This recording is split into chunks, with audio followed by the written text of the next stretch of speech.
up, everybody? It is a Victory Monday here on our side of the world.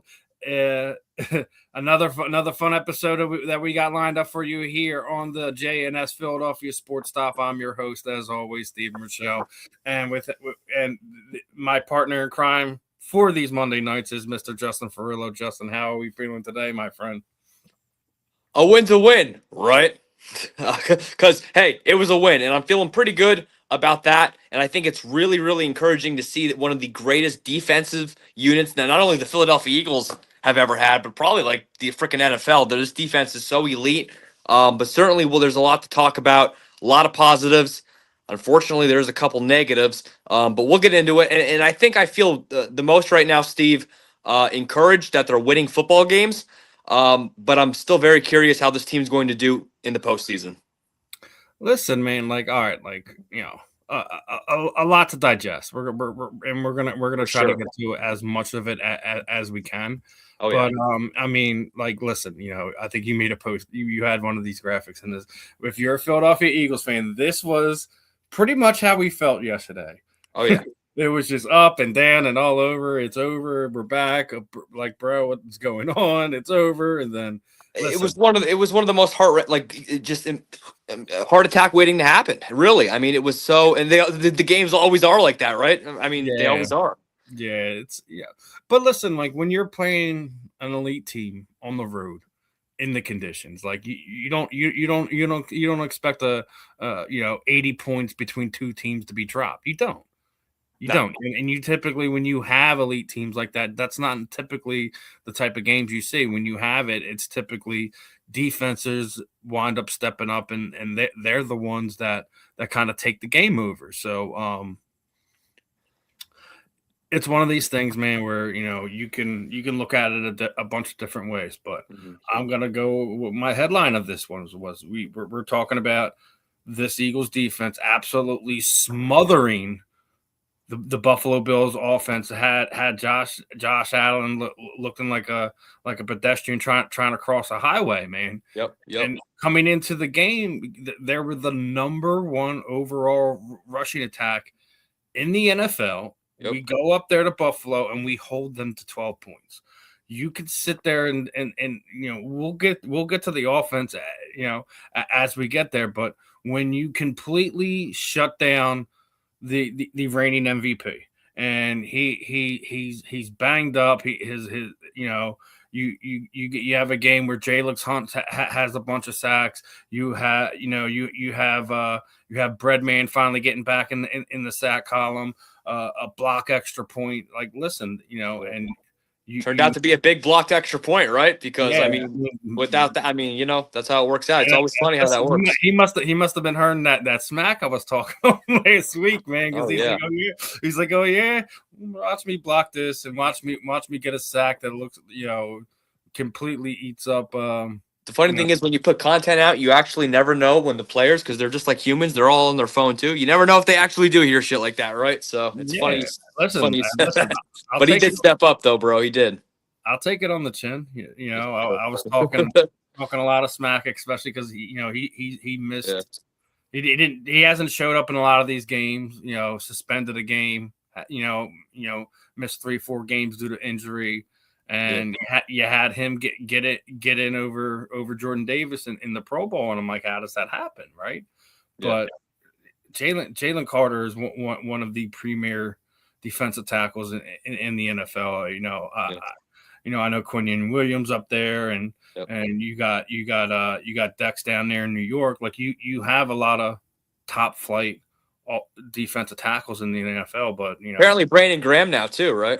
Yeah, considering in a 3-game span, he has 3 sacks, and they were coming from that defensive tackle position. So you gotta tip your cap to BG on that one. But man, it's incredible. We've talked about this numerous times. I mean, it's just it's great not only for the locker room, but that's what everyone thought it was the number one thing. But it turns out it was on the field too. I mean, he's producing on the field, which is great.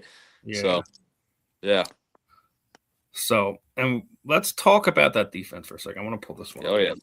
So, to fully understand how well the Eagles defense played Sunday, you have to fully understand what they were up against. The Bills were averaging 29 points a game, right?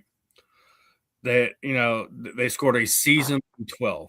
Josh Allen 6 NFL touchdown passes. He didn't throw any. Buffalo running game was 1-2 in the NFL, 5.1 yard carry. They averaged 3.6. The Bills hadn't scored 12 or fewer points at home since the 2001 season. That's more than 4 years ago, people. 4 years ago. Wow. You could sit there, we can argue what the offense did or didn't do, but when you get it into these slugfest, defense is the one who you want to win. And they showed out and they showed up exactly when they needed to. Josh Allen wasn't able to. He had a couple scrambles where I kind of felt like they probably should have did more. But it's one of those things where it's like, listen, he's the MVP for a reason. He puts a lot on himself. So I'm not going to sit there and tear the offense apart because the Bills defense showed up too. Wasn't just our defense. So it's like we're sitting here, all the content creators and media people were talking about how terrible the Eagles offense was. Regardless of, I'm not going to sit there saying, ugly win's a win. I'm not.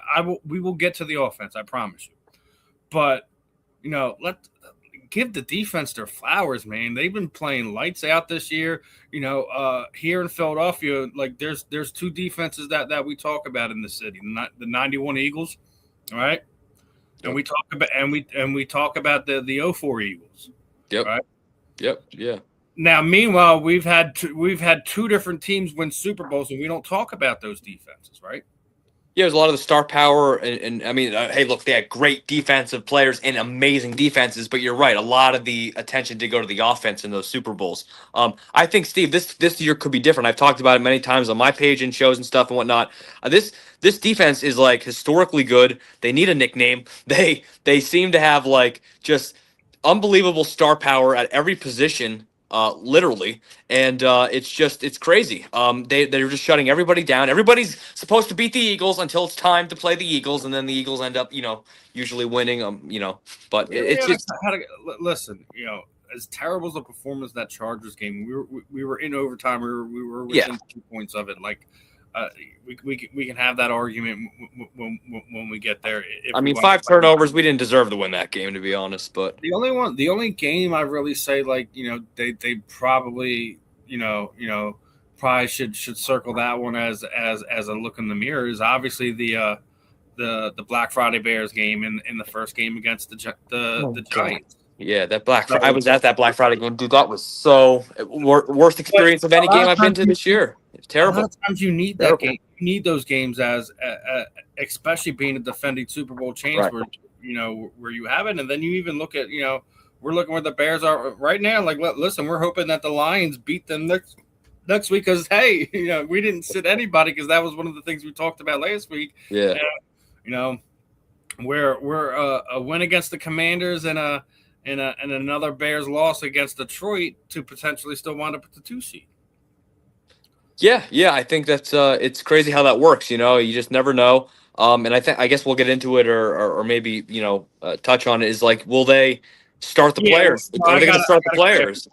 We'll look at potential matchups and stuff like that. So, but we were talking about Josh Allen here, so let's remind them. Let's remind them about something, right? There's only one team he's never beaten. He's never beaten our Eagles.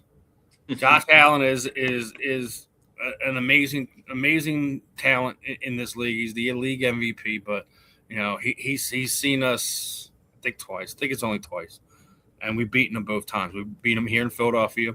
We beat him in his backyard yesterday with a hellacious defensive effort, and can't talk that away. Like regardless of how bad the offense played the second half. Yeah. Well, it wasn't probably so much beating the Eagles that was going through his mind, like being the last team on his little checkerboard there, but probably just beating the team and winning the game on that last play that made him miss that throw because the pressure of just being able in that moment to win the football game, it got to him because that ball was a good couple feet away from the receiver, and Yeah, and I but think that's all I think that's all I think mostly Brady on Josh touched on Allen. it. I think Brady touched on it too. Like a lot of times when you see that play, you do kind of lead them to the corner. Yeah, But as he also said, like when you're in that situation, it's a 2-point conversion. You don't want to have one sail on you. You want to just throw right to his body. But yeah. you know, it Adrenaline was though, man. that You're in the moment, tight coverage, on their guys all day long. That it was a battle, right? Oh yeah. But the other side of that, right? Obviously, we're very critical of the offense in the second half, and that's for good reason, right? But let's talk about yet again how the Zebras kept them in the game. There was a couple questionable offensive PI calls on the other side, but let's not remember, like, we Yeah, had a ridiculous. clear catch by Devontae Smith, but apparently there was evidence to turn that over. I barely see the ball move, but apparently incomplete. We want having to punt the ball. Yep. But then you get this play, a couple drives later where like literally like two hands on AJ's arm, he almost one hands it. No penalty called there. There's been a bunch of times I felt this season when we're talking about Jalen Hurts, he doesn't get the calls that Patrick Mahomes get or Josh Allen gets, or he gets thrown around like a rag doll, both in between the lines and a lot of times where he does have his scrambles and he gets out. He is on the white, he gets hit, and there's either if a flag does get thrown, it immediately gets pulled up. Yeah. And listen. Yeah. I get the league has their darlings and all, but like Yeah. call it the same way across the board. I don't care if we're talking about the quarterback for the Las Vegas Raiders, or we're talking about our Eagles, or if we're talking about if we're talking about Mahomes, if we're talking about Burrow, if we're talking about like all of them, they call it universally. Yeah. Universally. But it's unfortunate they always call it different for the pocket passer as opposed to the runner quarterback, right? Like Jalen Hurts is more mobile, and they always seem to call those differently. It's not just Jalen Hurts. It's been like it started with Michael Vick. I remember, it was always the running kind of quarterback they treated just differently. Even Lamar gets it a little bit now, and it's crazy. It's crazy. Lamar, another one playing with injuries too, right? So, hey, how about that Steelers-Ravens game? It's going to be for the freaking division next week. Who would have thought that? Man. They've been up and down, both those teams, all year, man. It's crazy. It is crazy, and the Steelers let one get away, to the Browns. They never lose to the Browns. That's their thing. They just literally don't lose to the Browns. Now, we'll get into some of that other stuff later on, but like there's a lot to digest with this game, right? And let's start talking about this offense. And I came over this, and Mr. Driegel had absolutely hits this one on the head. Offensive playing call has specific flaws in it. No rub routes for Goddard. No quarterback design RPOs. We talked about the RPOs a few weeks ago here. Sitting down against man coverage with your wide receivers, never trapping on a run, never running a bootleg away for Barkley. Motion having amnesia that worked in the first half, and the offensive coaching laughs in the high school mood again. I agree with that sentiment right there. For a whole half, mind-numbing offense car. Nick and Kevin cannot see the light of day next year. I disagree with saying that Nick can't see the light of day next year. Yeah. Kevin Patullo absolutely cannot be the offensive coordinator for this team. He has shown throughout this season. It's just it's vanilla of vanilla of vanilla, man. It's just plain, man. It's not vanilla bean, nothing. It's just plain vanilla. So yeah, and if you really, and I don't want Nick to go, I'm right with you there, Steve. But if you really want Nick to go with Kevin, it's kind of like, okay, like if you think it's Nick's fault too, like it's still the Knicks offense anyway. Well, under Nick Sirianni, you've still been to 2 Super Bowls and you won one, so it's probably the offensive coordinator more than it is Nick. So It probably is because it's a fact almost. It's like when he has certain better offensive coordinators who prove themselves to even other teams, like Shane Steichen, for example. They're just better. I mean, the team's better. So, yeah, I think Patullo's going to have to go. Now, here's the only thing: like, if they win the Super Bowl, we'll see, but probably still has to go. I mean, listen, we talked about it. It's not looking the best, There isn't really a team that scares me, but like defense wins Super Bowls. We've seen it, right? We 85 Bears did it. The 2001 Ravens did it. They did it with Trent Dilfer, right? They did it with Trent Dilfer. Those Giants teams that beat the Patriots, it was mostly defense, the defensive line. I got in an argument with a Giants fan about that. He was like, "Oh, Eli balled out in the playoffs." I'm like, "Stop playing with me, dude. Come on." No, you game manager Eli. Listen, he has two of the most heroic postseason performances. Oh yeah, no. When they won both of their Super Bowls, but yeah, he's a 500 winning quarterback when we're talking about the NFL. Jalen Hurts has ridiculous numbers, and we were, which one is it? Is it this one? No, that's not the one. This is the one. Right, here we go. Right. So since losing to Patrick Mahomes, Jalen is 9-0 against Matthew Stafford, Patrick Mahomes, Josh Allen, Joe Burrow, Lamar Jackson, the elite quarterbacks in the NFL today, right? Yeah. It just becomes funny anymore, man. It just becomes funny when the Eagles end up just winning against these big matchups like, Mahomes and Allen and Burrow and all that. But he's carried. No, he's carried. It's this elite offense, right? Yeah.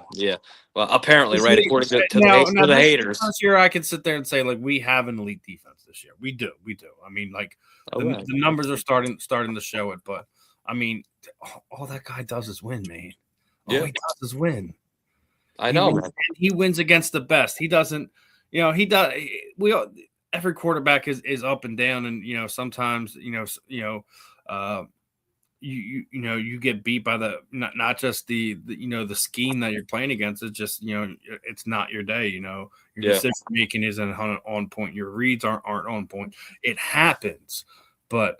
Yeah. Here's a stat I'd be curious about. In his first few years, is he like right now, like Jalen Hurts, like the top 2, like in winning percentage since like coming into the league and like league history? Like, where does he rank up in like winning percentage all time? Because in the first 5 years, I think like he is like 2 or 3. And he has to be like all time for somebody in their first handful of years. I think against anybody. I think it's like I think it's like Dan Marino, and I think there's someone else. I think it is Patrick Mahomes that I'm going to look into that after this. I think he's third. I think it's if I remember correctly, it's Dan Marino, Patrick Mahomes, then Jalen Hurts for all time for their first handful years in the league as far as wins and winning percentage. So interesting. All right. So and we're talking about how terrible this offense are, right? Well, guess what? He did it again. 1,000 yards. He's 1K always open. 1K always open. He's got over 5,000 yards since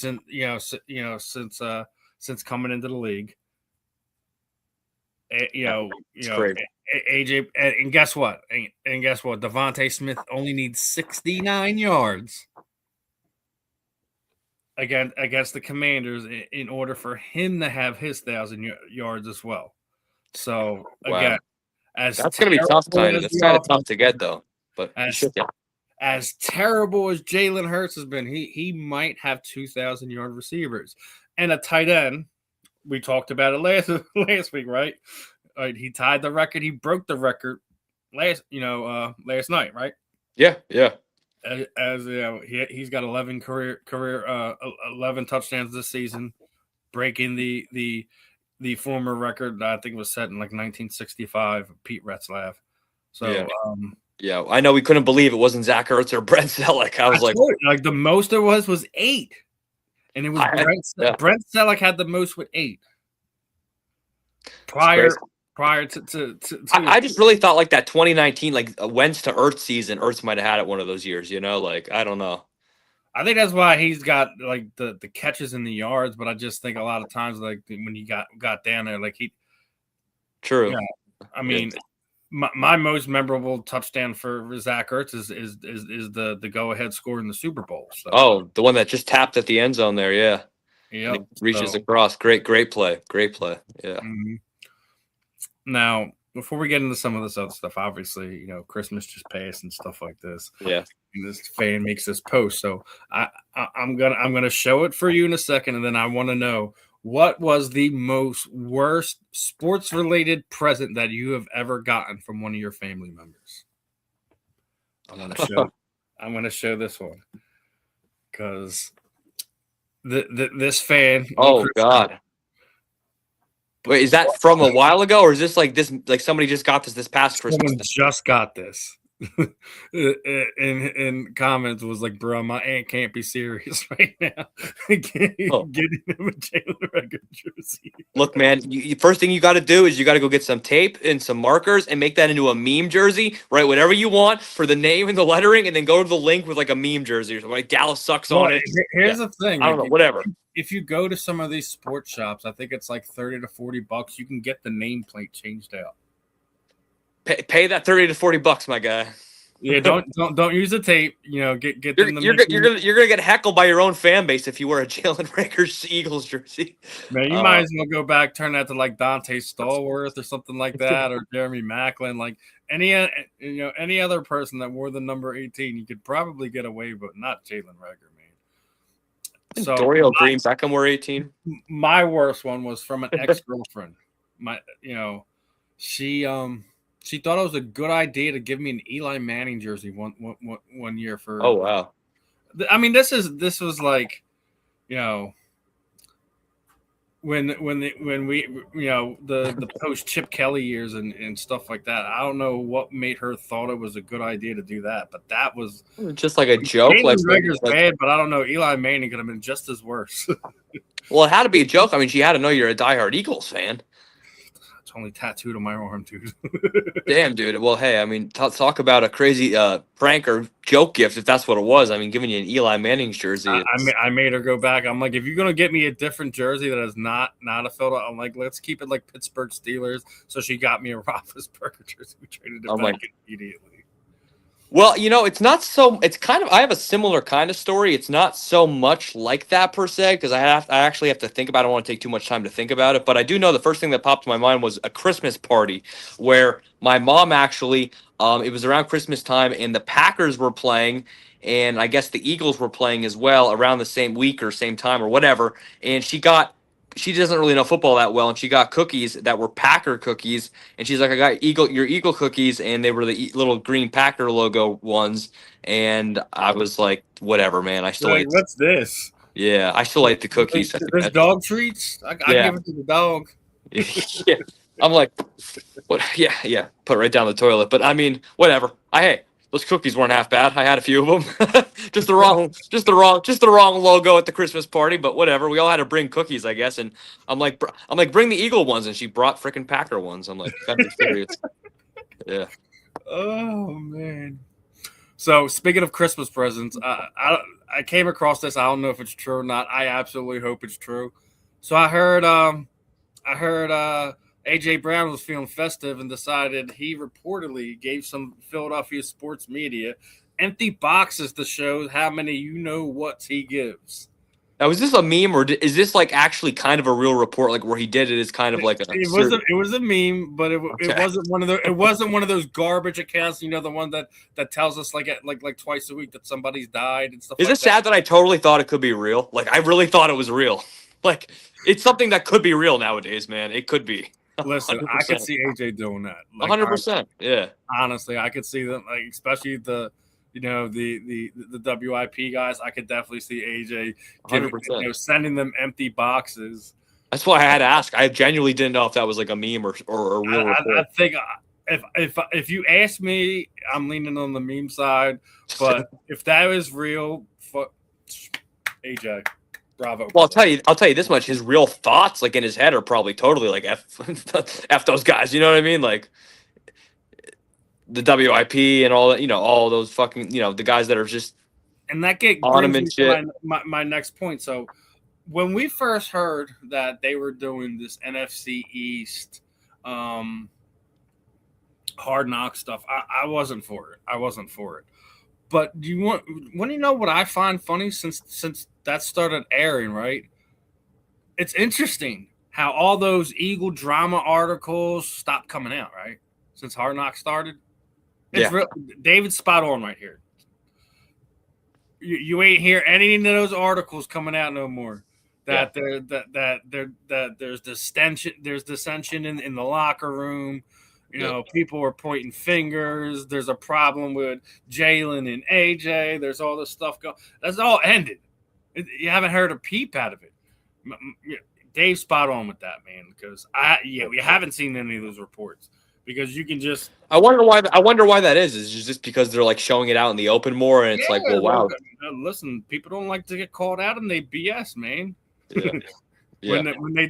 When they do half-hearted reporting and sensationalized media, we've seen it all, man, especially here in Philadelphia. So listen, that's the one thing I guess I'm kind of glad that we did do Hard Knocks, because now we're not even seeing them anymore. So thank you, HBO Max. Appreciate it.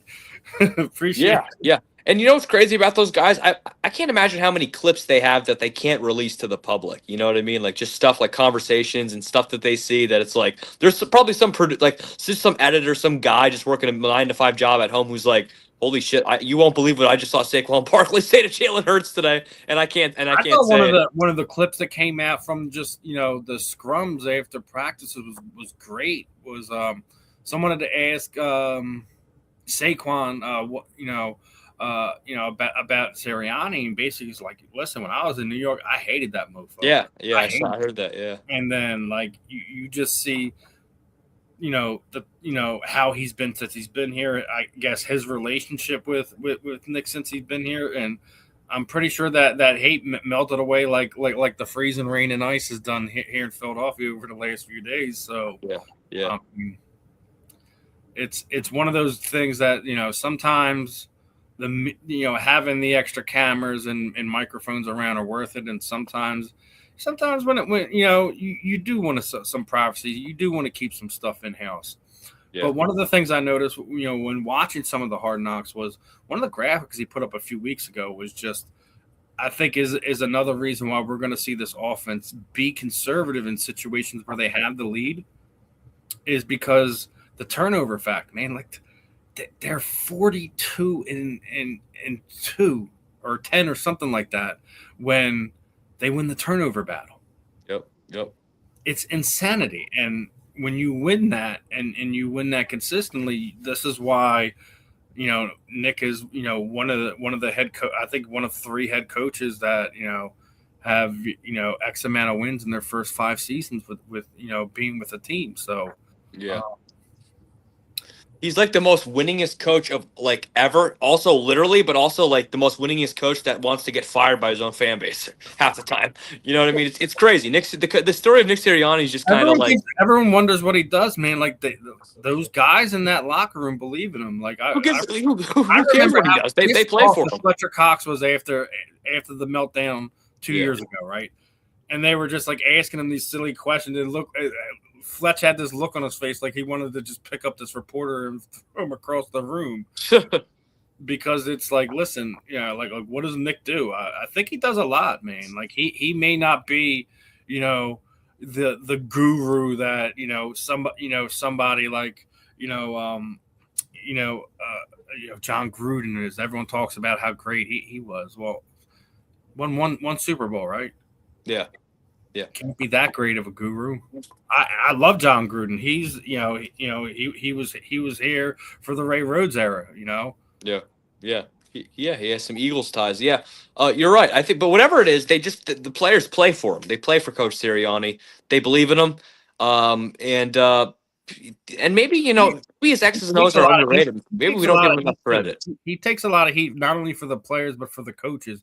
He'll take the bullet so somebody else doesn't have to eat it, and that's another reason why I think like it doesn't matter, what he isn't great at or exceptional at, is that the team concept he gets more than any of them, and he's never gonna put his guys in a position where they have to answer uncomfortable questions.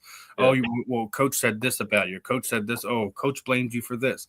If they're gonna do anything, it's gonna happen, but it's gonna happen behind closed doors where that player, that coach isn't gonna have to answer those questions from the media.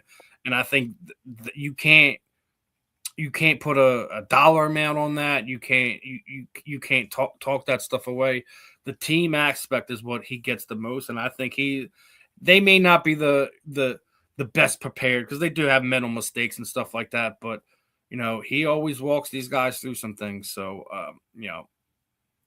but when we're talking about the offense ineptity, again, man, there was a couple times where you're seeing some of the stuff being ran, and we can talk about scheme. We could talk about, taking the foot off of the gas and being conservative and stuff like that.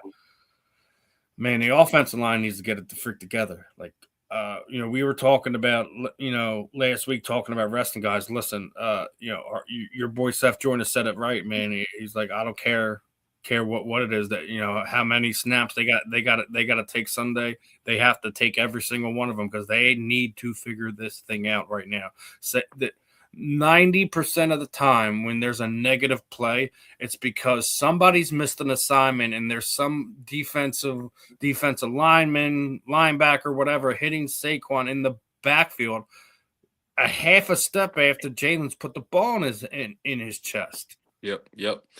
So, I mean, look, they had 17 yards in the second half of the game yesterday, whatever. So if they don't play any offensive starters in this last game, that's the last you're going to see as an encouraging sign going into the NFL playoffs from our offense, with 17 yards in the second half.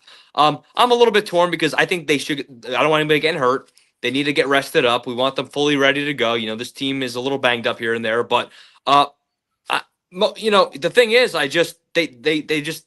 offense, the offense just didn't look good. They just don't look good most of the time. So, they just need to get. I might play them like a quarter or a half, maybe. So I don't know. And if anything, I should say the defense should probably, because they were on the field for 72 snaps last night. Yeah, 72 snaps. The offense barely took 50. Yeah. So if I'm saying if anybody should be getting a break, it's the defense. It's definitely the defense. Don't count the 72 right now. I also think I think Nakobe Dean should sit as well. Yeah. Regardless if he's healthy or not, let him run around in the practice field. I don't want to see him Sunday. Yeah. I don't want to see Q. I don't want to see Coop. I don't want to see Zach Bond. Jordan and Jalen. Nope. Yep.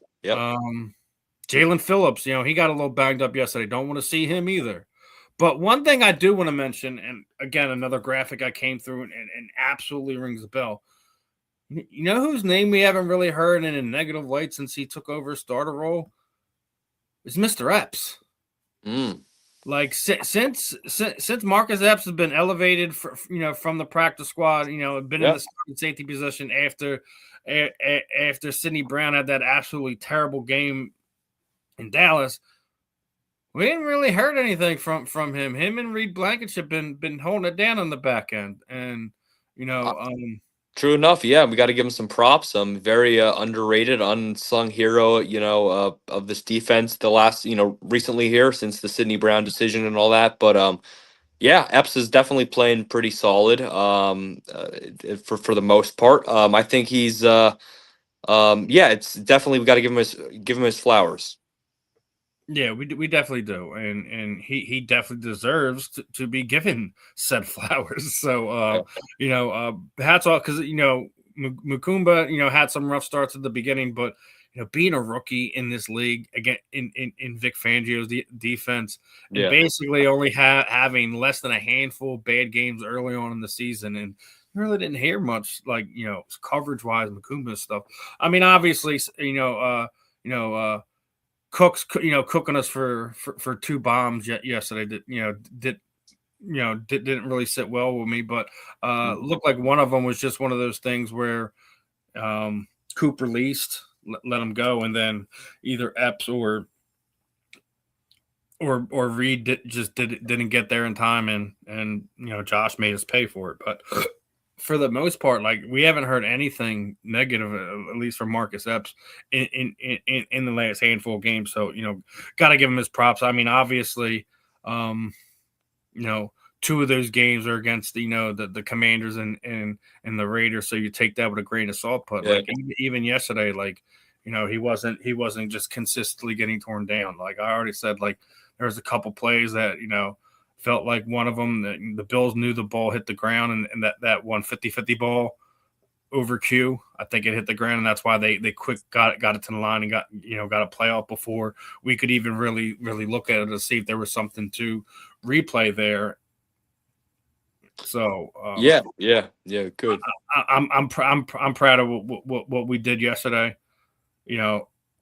Offense just needs to find a way to be more consistent in the second. You can't play halves of football. You can't not show up in the first half and then it's play. It's so weird though that like they always consistently this year very consistently play these one good halves of football and then these other really bad halves. What the hell is up with that? You know what I mean? Like what? Like it's so weird, dude. It happens almost like in 3/4 of their games. It's one of those things, but it's something we talked about a few weeks ago. Like I feel like they didn't play 4 quarters of football until the Super Bowl last year. I didn't. Yeah. So hey, do it again this year. I'll wait till the Super Bowl. Right. Do it. Yeah, right. Just listen. Make sure you guys average. About 30 points a game. Once we get into the playoffs. And let the you want the Kevin Patullo offense to score 30 points a game in the playoffs. All right, I have faith in that. I don't. But listen, you got to start somewhere, right? And that's what I'm hoping for. But the encouraging thing you have to say about it, like regardless how up and down the offense is every time we played a contender, we've beaten them except the Bears. Yeah. Yeah, I never want you to ever bring up the Bears game again. I am so no. I'm so traumatized from that damn Black Friday game.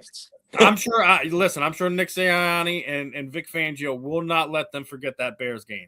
Nor should they. It should be a barometer. Like, this is what happens when you don't show the bleep up. So listen, this is what I want. But they've shown that they rise up against the teams that they're supposed to rise up against. Yeah. I mean, obviously the offense didn't, but the defense did yesterday. When you shut down a high-powered offense like that, you just listen. You can't look at what could have been on the other side or what should have been on the other side. Let it go, man. Just let it go. There's plenty of other things that when you look across the league, it's not a complete team. There's not a single team that's complete. So like, listen. If we're talking about the AFC or if we're talking about I think it's wide open for anyone. We could lose it. We could run the table. It's possible, but like, listen. Yeah. Nobody can really be honestly. I mean, honestly, maybe there's just a tiny handful, but nobody's really going to be surprised if the Eagles can win the Super Bowl again because it's like you said, there is no clear cut. The 07 whatever Patriots that were about to be 19-0. You remember that? Like they're just like the best team. Everyone's gonna lose to them. Like that doesn't exist anymore, especially this year. So yeah, parity is out there, man. You got a couple divisions that haven't been closed off yet, but like I'm just getting sick of this Josh Allen love, man. Because Josh Allen, Allen is so amazing, I guess. Here's my thing about this. Is he the MVP? Yes. Is he a great talent? Oh, he's amazing. He's a great quarterback. But let's turn this around, right? If Jalen Hurts lost a fumble, that went 27 yards the other way, we wouldn't hear the end of it. Oh, there'd be memes there, everything. Yeah, it's Jalen Hurts. If Jalen Hurts, has a 3rd and 8 play where he loses 21 yards and knocks them out of field goal range, we never hear the end of it. And then how many turnovers did he have yesterday, Steve? Jalen Hurts. He had 0. Exactly. Yep, 0. But then in the biggest moment on the 2-point conversion, if Jalen Hurts misses A.J. Brown, Devontae Smith, Dallas Goedert, whoever in the back of the end zone, it would be national news. Yep. But because it was Josh Allen, it's damn crickets. It's like, oh man, like that. You almost had him, kid. But it's like on the other side of it, we're talking about how terrible the Eagles' offense was. Yeah. How about how terrible the Bills are? They scored 12 points. Yeah, I've even seen some kind of national narrative that like Josh Allen led the Bills almost to victory, like he led them back and all that. 13 points, nothing. Like okay, whatever. Yeah, but like he didn't seal the deal. He didn't get the job done. Okay, and that's what matters most. Here's the thing: is Jalen Hurts and not being held accountable for it. Correct. And Jalen Hurts probably, for what it's worth, makes that throw at the end. I don't know why. Not that Josh Allen can't make that throw. Obviously, he would make it 9 out of 10 other times. But just in the moment, in the pressurized moments, it's what we always talk about. Jalen Hurts rises to the occasion. And Josh Allen has, yet to reach a Super Bowl and I guess prove that consistently. Same with Lamar Jackson. Same with a few handful of other guys, too. So it is what it is. Now, we're looking at that NFC picture, and when we look at the projected seeding charts, right? Yeah. The crazy thing I think that no one's talking about is how banged up the Niners have been, and they have a chance to not only win their division, but end up with the 1 seed after everything's all said and done.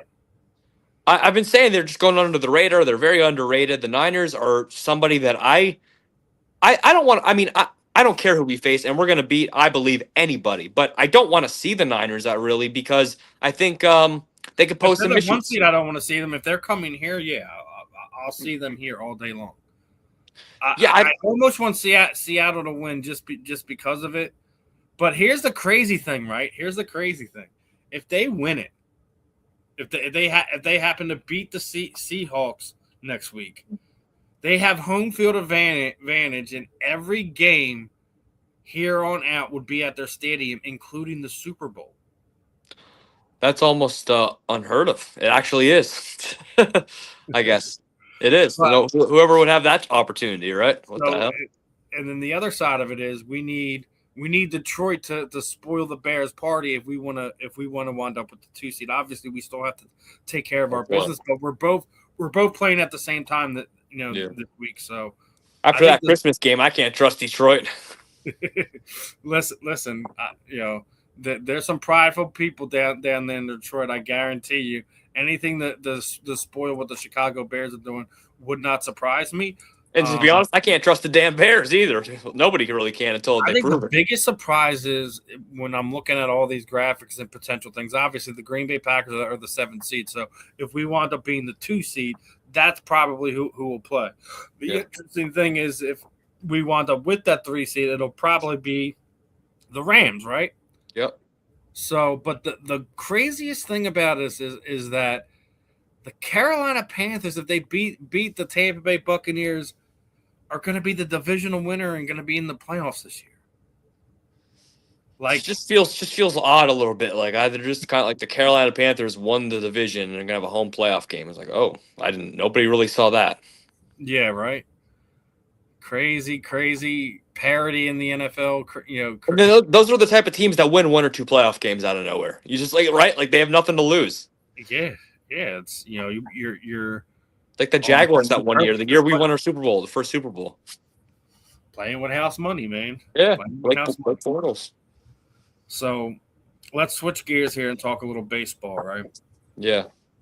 So speaking of which, remind me, I have something you're invited to. I want to announce at the very, very end of the show. Baseball, Phillies related. There you go. Now, World Baseball Classic is coming, right? Oh yeah. And a couple Phillies have made their announcements what they intend to do. First and foremost, our closer, Mr. Johan Duran, is Play the music. skipping World Play the Baseball. music. Play the music. Yeah, right. So, but everyone has been hard on Mr. Harper. I don't know if some of the fans seen his Oh yeah, this I know you're gonna show. Yeah. his T-shirt, but Yeah. he is and does have plans to join Team USA for this year's World Baseball Classic. Yeah. Now, a lot of people are glad that Duran's skipping it. You know, arms are funny when you use them a little bit more often, and they get worn out at the end of the year. But do you think having meaningful baseball as you know during that time is going to help Bryce get off to a better start this year, or do you think that it could hinder him in any way? Obviously, we got a thing going on with Bryce and the upper management. You know, ridiculous comments being said. You know, he's not elite, things of that nature. Yeah. What are your I thoughts heard about that. on Mr. Harper joining this year's World Baseball Classic? I actually think it's a great thing because, obviously just for repping Team USA and whatnot, that's awesome. But I think getting the reps in and it's baseball. They play 162 games a freaking year anyway. I don't really believe, honestly, and maybe, I to an extent. I never really played at any level at all. But to an extent, I don't really think you need that much rest in baseball. Like, I don't think, as opposed to other sports, like, I don't think playing in this is going to hurt him at all. It's going to make him any extra rusty. It's only going to help him. It's going to have him, be hot. And if anything, and if the Phillies are having a great season or whatnot, maybe he just tailors it down towards the end of next season, gets ready for the playoffs. I don't know. But I think it's a great thing. I really do.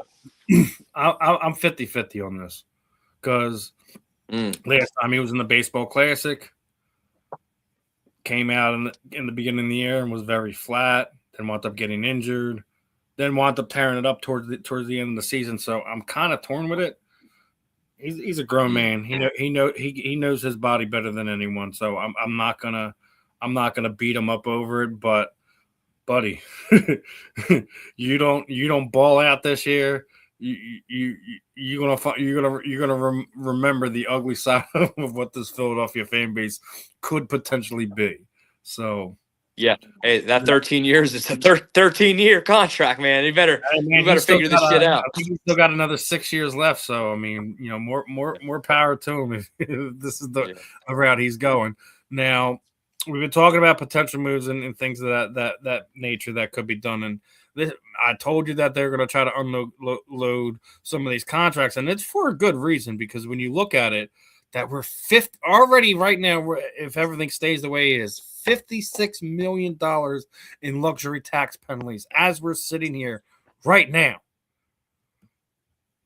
Do you think that Dombrowski and the rest of the upper management are willing to eat more to bring in another right-handed bat to protect Bryce?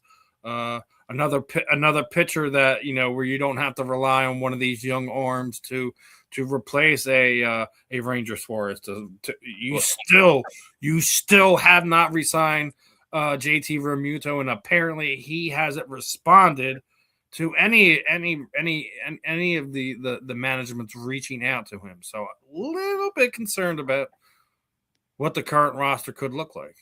I can't trust them, Steve. I just can't trust the management right now in the sense of because to the last couple of years, every year it's supposed to be the year, and we just don't. We can't get it done, right? So it's like here we are having the same conversation again in the off season, and I don't know if they're going to eat all that. Like like you said with those names, will they want to eat that? I mean, that's just it's a lot of this is Moneyball. It's not just baseball. It's Moneyball. A lot of money involved, floating around, and I just don't know. Like, this team needs help at certain positions, but I don't know. I don't know if I can trust them. We'll see. Like I said, I think that Nick Castellanos, I believe Trey Turner could very well be guys that get packaged up, moved out, try to find ways to do things. Hey, maybe one day. I know Liam Castellanos is a big ball player. Maybe we'll get Liam one day to join the Phillies and carry on the Castellanos legacy. Whenever there's a tragedy going on in the world, we'll hit a home run. Oh man, but as we're getting closer down to this, I want to get now. Obviously, we're talking about Phillies, right? So let me get your thoughts on this. Who is your favorite Philly of all time? Is it Utley? Is it Schmidt? Is it Kruk? Is it Harp? Is it Jimmy Rollins? Victorino? Is it Roy Halladay? There are. I'm curious to see who yours is. There are so many legendary names you could pick from, and shout out to every single one of them. I gotta go. Pretty easy pick for me. Ryan Howard. So Ryan Howard is my favorite Philly. I know he's had his strikeout moments. I get all that, but I like Ryan Howard because I actually saw him when he was a Reading Philly. I have a lot of ties to Reading, Pennsylvania. Went to college out there for a few years and whatnot, so I saw him. I actually saw him play there, and I had a chance to meet him and get a selfie with him at the Devontae Smith celebrity softball game where he hit a home run this past season. So Ryan Howard, because of those just kind of little mini personal things, has been my favorite Philly. Listen, I love the '93 Phillies. Yeah, I love the '08 Phillies. I love some teams after that, but my first true like Phillies guy I was enamored with was Mike Schmidt. But I talk to you about this catcher position all the time, right? And one of the first players that I actually physically met, at one of these signings was Darren Dalton. And wow! He was one of my guys before his unfortunate passing. When I went to that said signing, that was before the card show made you pay for the selfies, right? So right. So we got him to sign one of the cards I wanted him to sign, and he said, "Look, let's take a picture." My daughter was freaking out, right? Because because I put her down. So he immediately was like, "No, come on, you too, little one." So let's my daughter get in the picture and stuff like that. Now, obviously, she's attached to me like a monkey holding on to its mother, right? So, but I mean, it's one of those things that I just won't forget, and I still think that Dutch was very, very underestimated to what he meant to those early '90s teams, and even more so when him and Jim Eisenreich left in '97 and helped the Florida Marlins win their first World Series. I think was instrumental having those two guys there. I'll still say that I think in football, it's head coach and quarterback is the most important position on there. Just like I think in baseball, the catcher-pitcher relationship is the most important on the field. That Darren Dalton was the leader in the clubhouse. Outside of the clubhouse, he ran the rotation, and it's one of the reasons why I've already sat there and said it here to you a couple times. Why I feel that it's very, very important to re-sign JT Realmuto, whatever the dollar amount is, however many years he wants, give it to him. There is nobody out there that can run a rotation that is currently available to you that you could potentially have him fill those shoes. So, again, catchers are the unsung heroes of baseball, and Darren Dalton will always be my favorite Philadelphia Philly. Everybody check out the Darren Dalton Foundation. They do amazing works to this day. Man, anytime I see one of their posts, man, it's an automatic like, comment, share, just because it's his foundation, and the people that are running it, I think, are legitimate people who are actually looking into making a difference. So it's one of the reasons why I always go out of the way anytime I see Darren Dalton Foundation posts. Now, real quick, some Sixers stuff, and I do have to mention probably won't be on next week just because of timing, because apparently I'm going to a Sixers game next week. Oh, nice. The Sixers Nugget game, yeah. Ah, nice. Well, let's it's either that or me and you could figure out a way to record earlier in the day or something like that. But hey, maybe we'll record live at the Sixers game. I'll find maybe I'll find a way you can get Joel Embiid in the background. I do have the StreamYard on my phone, but I think the sound quality wouldn't be quite as right. We can watch Joel Embiid get a knee injury live on the podcast, everybody, next month. Man, do not wish that upon him. We're trying to trade him. Knock on wood. Knock on wood. Knock on wood. So we're good. We're good. Yeah. But yeah, I think from what we've seen already this season, you can't if you're the Sixers front office cannot mix us as a VJ Edgecombe, Tyrese Maxey is the future of this team.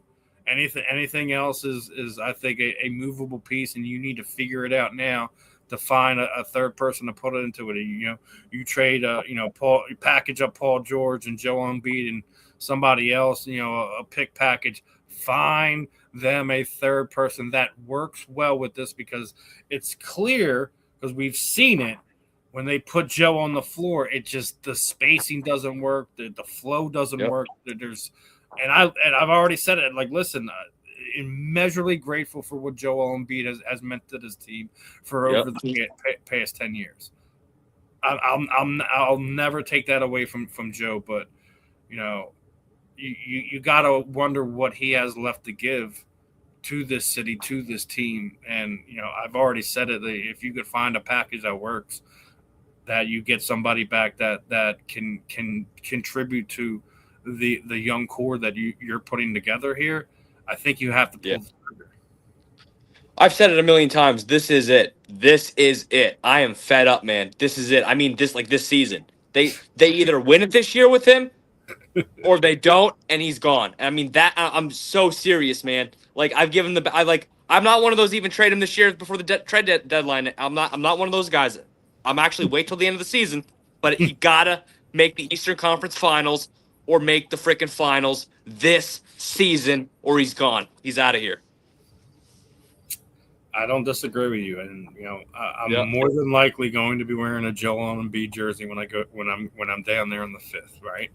So I'm not gonna act like I don't got mad love for him. So well, he's still the best damn player. I mean, he's one of the best players in the league. He's still Joel Embiid, but I mean, we all know the story, man, and I want that story to change this season. We all do. We all want it to change. I do hope he rewrites and proves us all wrong for wishing that we find a trade package partner, whatever, to make something work. But and basketball's such a long season, man. We got to wait all the way till spring, like damn near. Yeah. They got to show me. So man. we got to wait a long time just to see and hope that they're going to be ready then. Yeah. Mm-hmm. Now, as we're wrapping this one up, you said you got some announcement to make. What is going on in the world of Justin Fiorillio? What are some of the stuff that you're going to be involved with over the next week? Well, you were mentioning those 90s Phillies teams. Anybody want to meet, hang out, get an autograph from a 90s Phillies player? Former pitcher Tommy Green, this New Year's Eve, 2 to 4 p.m. at the Philly Joe Tattoo Station in Newtown, Pennsylvania. Thanks to Justin Brown, JB Sports Ventures. He's bringing Tommy in we're doing a meet and greet, autographs, and I'll be there getting content. He'll sign pretty much whatever I think for you. Talk to you for a bit, get a picture. Tommy Green threw a no-hitter once for the Phillies. Outpitched Greg Maddux head-to-head in a game once before. Hey, if you're around, I know it's New Year's Eve, but it is 2 to 4 p.m. It's not at night. If you're not doing anything, Steve, you want to, maybe link up and maybe go see a Phillies pitcher, hang out for a little bit. There you go. This New Year's Eve, 2 to 4. Philly Joe Tattoo Station. And you said that's what, Newtown, you said? In Newtown, yes. Oh, you heard it here from Justin. If you're an autograph hound, you're a diehard Phillies fan, whatever. You want to have a chance to meet Tommy Green, talk a little baseball, take some pictures, do whatever. Hit up Justin his on one of his social media platforms. He'll give you the information you need, and hopefully we see everyone out there. But absolutely. Again, another fun one in the book here. Make sure everyone's like, follow, subscribing to all of our content here on the South Florida Tribune Media Network. Obviously, you have me and Justin here, the JNS Philly Sports Stop at every Monday night. Tuesdays we have the Inside the Pigskin Show. Myself, Scott Caney, Morgan Rolfe, former NFL football players, Mel Farr Jr. for the Detroit Lions. You got Ben Troop from the Tennessee Titans. You have Marvin Powell III, former USC Trojan and New Orleans State. Wednesdays it's myself, Ben, and Marvin for the Fan in the End. There's so many different programs. I got 2 different interviews with combat sports fighters that are going to be going on this Sunday. I got one at 11 o'clock. It is one of the newer BKFC female fighters who was just got signed over the last month, and a good friend of mine who I've been covering since he was an amateur. He's had some legal troubles over the past few years. He just got home. He asked if he can catch back up with me, have a platform to kind of share some of his experiences that he's gone through over the last few years. So Timmy Tyler is going to be joining me Sunday at 2 p.m. So we have a lot of stuff going on, and then obviously tomorrow night I'm also going to be jumping on with Justin on his podcast as well. So we have a lot of stuff here. Appreciate you, Steve. Yeah, Steve does a great job. He's one of my co-hosts on my Inside the Eagles show, and you guys if you like Steve's commentary, you got to check him out. He's on my show. We don't really have a set time, but he's on once a week, so you got to check it out. Inside the Eagles. Yeah. Inside the Eagles is Justin's show, and again, for people tuning in, the QR code above me is for the South Florida Tribune website. And we also, I'm going to switch it out real quick. And here is for the South Florida Tribune YouTube channel, which we just passed that million views. I'm going to get that care package out to Eddie Prather as soon as I can. But other than that, this was another fun episode on the South Florida Tribune. I appreciate everyone tuning in. Make sure you guys are stay tuned because the 108 Stitches baseball talk should be coming on within the hour here on the South Florida Tribune. But as for me, Justin, we are done for tonight. We will see you guys next week, whether it be pre-recorded, whether it be whatever. We will have an episode that will air, despite the fact I will be at a basketball game. I'll try to get as much content for you as well for that. Shoot you some videos and whatever. But yeah, for sure. Making me proud, Steve. Making me proud getting that content. Well, that's what we do. We share our experiences with our listeners, our fans, our supporters. But yep. Another episode in the book. We will catch you guys next week, my friends. Peace out. Peace. Go Birds.